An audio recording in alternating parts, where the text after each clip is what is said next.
Good evening. The mother of murdered teenager Harvey Wilgoose has told ITV News how he'd been scared to go back to school because he feared other pupils were carrying knives.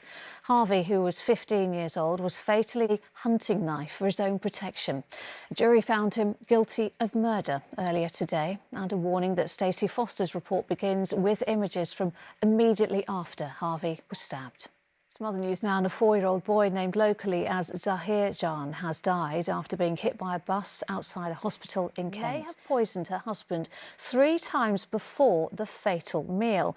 It can now be reported that Simon Patterson, well, that evidence had been kept from the jury, which had found Erin Patterson guilty of murdering 3 guests with a beef Wellington lunch laced with death cap mushrooms.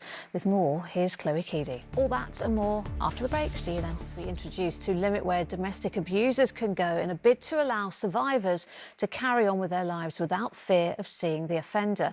Under the plans for England and Wales, sexual and violent offenders would be locked into certain locations and tracked with GPS in real time.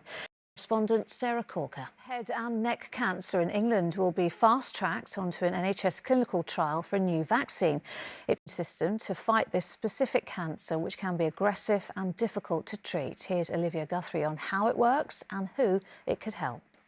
A hot air balloon has hit the roof of a primary school in Bristol after dozens took to the sky as part of the city's annual fiesta. MP Rupert Lowe posted a picture on social media last night of a boat off the Norfolk coast.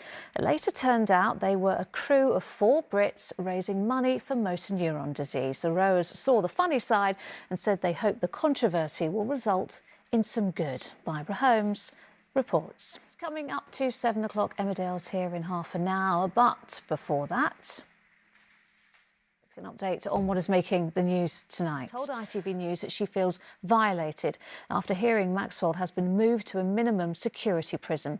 Theresa Helm says it's making her traumatised all over again. Maxwell was relocated as questions grow over how close the president's promise to release all the files surrounding the case haven't materialised, and survivors of Epstein fear they'll never get to the truth.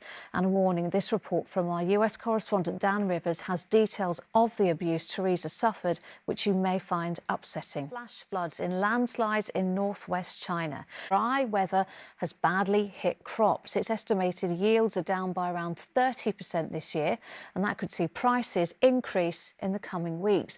And experts say that our changing climate means other UK vegetables could also be affected in future. Aisha Zahid reports.